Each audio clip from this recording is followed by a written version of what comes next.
नमस्कार दोस्तों, आप सब कैसे हैं। अखिलेश एजुकेशन में आप सबका स्वागत है।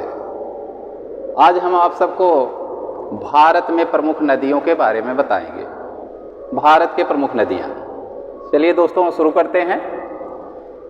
यहाँ पे नेपाल और चीन के पास में एक झील है जिसे मानसरोवर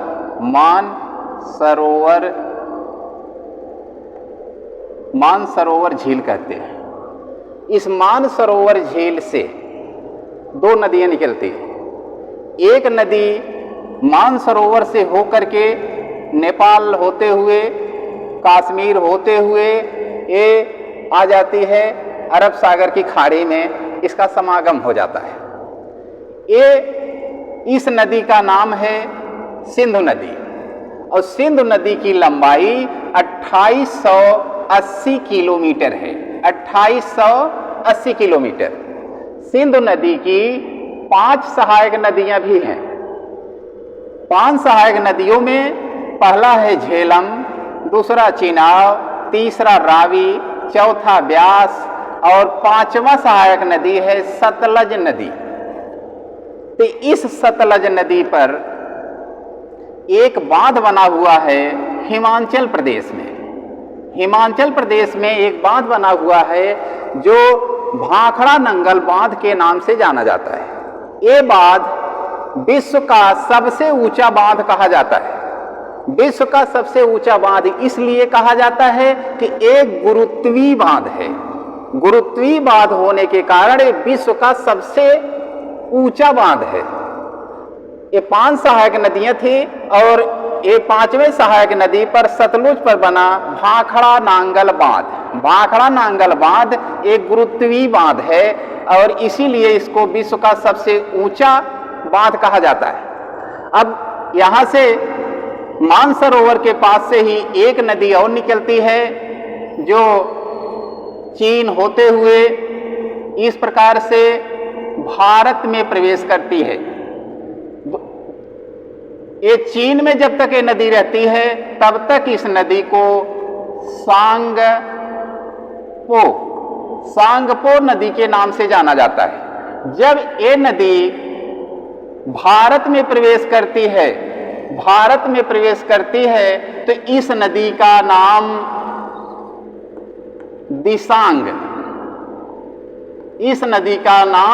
दिसांग कहा जाता है। और अरुणाचल प्रदेश होते हुए ये जब असम में पहुंचती है, असम में पहुंचने के बाद इस नदी का नाम ब्रह्मपुत्र हो जाता है। इस नदी की लंबाई 2900 किलोमीटर है। ब्रह्मपुत्र नदी की लंबाई 2900 किलोमीटर है।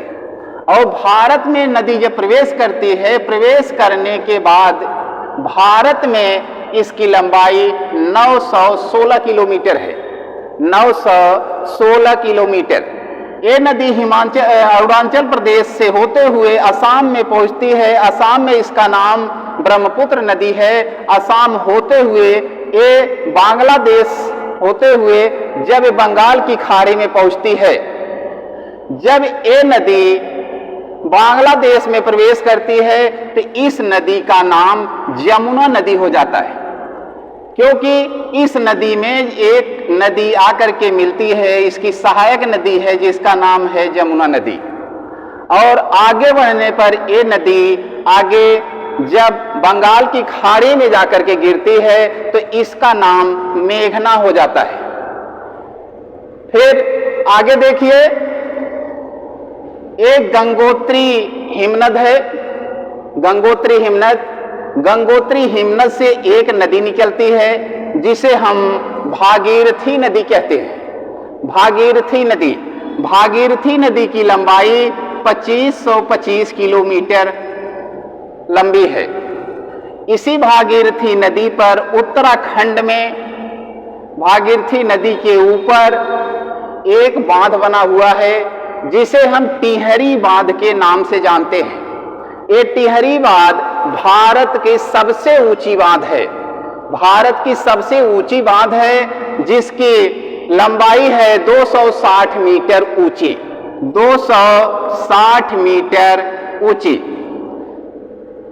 इसके बाद ये नदी उत्तराखंड से होते हुए जब उत्तर प्रदेश में प्रवेश करती है तो उत्तर प्रदेश में आने के बाद इस नदी का नाम गंगा नदी हो जाता है। गंगा नदी ये उत्तर प्रदेश तक कहा जाता है। उत्तर प्रदेश के बाद आगे जब ये बिहार की तरफ घूमती है तो इस नदी को हुगली नदी कहा जाता है, हुगली नदी। और एक भाग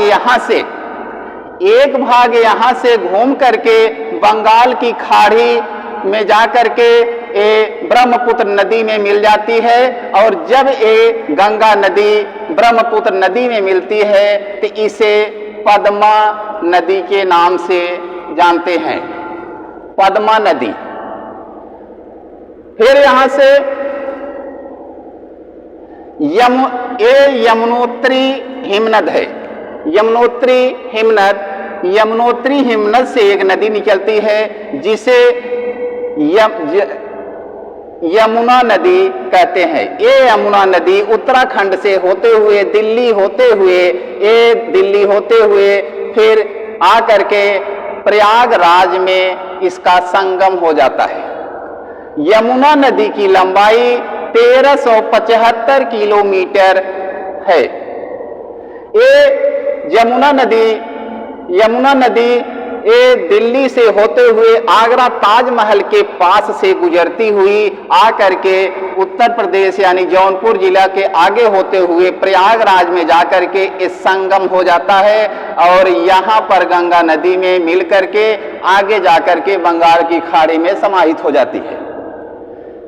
पूरे विश्व का सबसे बड़ा डेल्टा यहीं पर सुंदरबन में है, जिसे हम बंगाल की खाड़ी कहते हैं। पूरे विश्व का सबसे बड़ा डेल्टा यहां पर है। डेल्टा कैसे बनता है ये हम आपको बाद में बताएंगे। अब आगे देखिए, फिर यहां देखिए दोस्तों, ये है अरावली की पहाड़ी। अरावली की पहाड़ी है। इस पहाड़ी से एक नदी निकलती है। ये नदी यहां अजमेर से होकर के ये सीधा कच्छ के रण होते हुए अरब सागर की खाड़ी में जाके समाहित हो जाती है। इस नदी का नाम है लूनी नदी। इसकी लंबाई है 320 किलोमीटर। 320 किलोमीटर।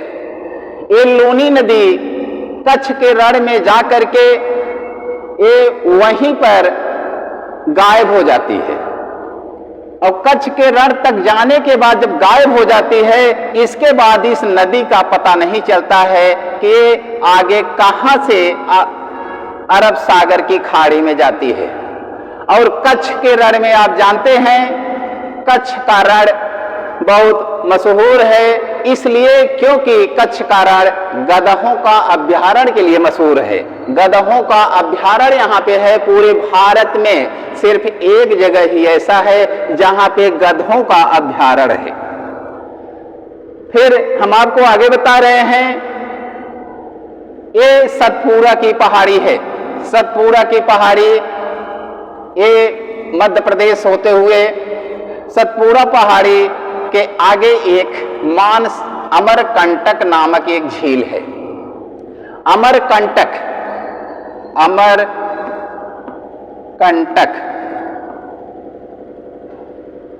अमरकंटक एक झील है।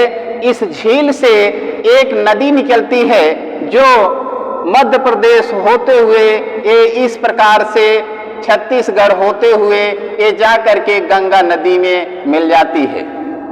इसे कहते हैं सोन नदी।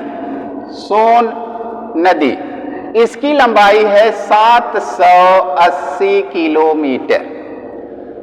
अमरकंटक से 3 नदियां निकलती हैं। एक नदी है नर्मदा नदी जो अमरकंटक से निकल करके सतपुड़ा पहाड़ी के ऊपर से होते हुए ये आकर के गुजरात होते हुए अरब सागर की खाड़ी में जाके समाहित हो जाती है। ये नर्मदा नदी नर्मदा नदी की लंबाई 1312 किलोमीटर है। फिर अमरकंटक से एक नदी और निकलती है जिसे हम महानदी के नाम से जानते हैं। ये महानदी उड़ीसा होते हुए ये जाकर के बंगाल की खाड़ी में समाहित हो जाती है। महानदी की लंबाई 812 किलोमीटर है और उड़ीसा में ही इस नदी के ऊपर एक बांध बनाया गया है जो भारत का सबसे बड़ा बांध कहा जाता है। इस बांध का नाम है हीराकुंड बांध।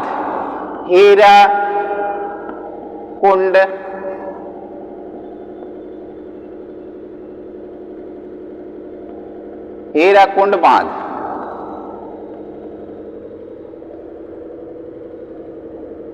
फिर मध्य प्रदेश से एक और नदी निकलती है इसी सतपुड़ा पहाड़ी के नीचे से, जिसे हम ताप्ती नदी के नाम से जानते हैं। ये ताप्ती नदी महाराष्ट्र होते हुए ये जाकर के अरब सागर की खाड़ी में समाहित हो जाती है।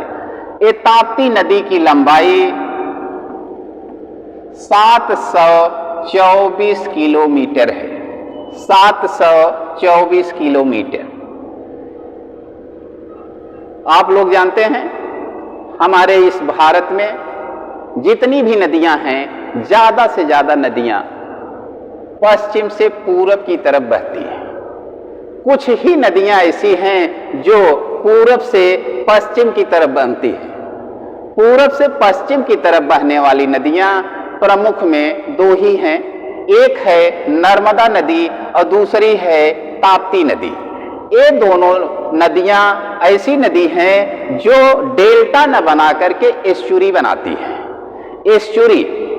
एस्चुरी उसे कहते हैं जो नदियां जब महासागर में, अरब सागर की खाड़ी में जब इनका संगम होता है, यहां पर इनका समाहित होती हैं, तब ये जैसे माने कि सीधे आकार में इसका पानी, इस नदियों का पानी सागर में मिल जाता है और एक कोई भी डेल्टा नहीं बनाती है। सिर्फ जैसे बरहे के आकार के अनुसार इसका पानी आगे बढ़ जाता है, इसलिए ये एस्चुरी बनाती है। और यहाँ की ये हिमालय वाला भारत है, यहाँ की जो नदियां हैं ये ऊंचाई से नीचे जाती हैं, इसलिए इन नदियों के पानी में इतना ज्यादा स्पीड होता है, इतना ज्यादा गति होता है कि पानी आगे बढ़ते हुए जा करके बंगाल की खाड़ी में जहां गिरती हैं, गिरने के बाद इनकी स्पीड जब कम हो जाती है तो पानी बिखर जाता है और अपने साथ में ये जो मिट्टी, कंकड़, पत्थर, छोटे छोटे टुकड़े जो लिए रहते हैं वो एक जगह जमावट हो जाता है, इसलिए ये डेल्टा बना देती है। पूरे विश्व का सबसे बड़ा डेल्टा बंगाल की खाड़ी में यानी कि सुंदरबन डेल्टा है। फिर हम आपको आगे बता रहे हैं गोदावरी नदी महाराष्ट्र से निकलती हुई ये जाकर के बंगाल की खाड़ी में समाहित हो जाती है। ये गोदावरी नदी की लंबाई 1465 किलोमीटर इसकी दूरी है। फिर इसे दक्षिण भारत की यानी कि प्रायद्वीपीय भारत की बूढ़ी गंगा के नाम से जाना जाता है। फिर इसके नीचे कृष्णा नदी है। कृष्णा नदी की लंबाई 1401 किलोमीटर है और ये नदी महाराष्ट्र के पास से होकर के निकलती है और जाकर के बंगाल की खाड़ी में इसका समागम हो जाता है। फिर यहाँ पर तमिलनाडु और कर्नाटक के पास से तमिलनाडु होते हुए एक नदी निकलती है जिसे कावेरी नदी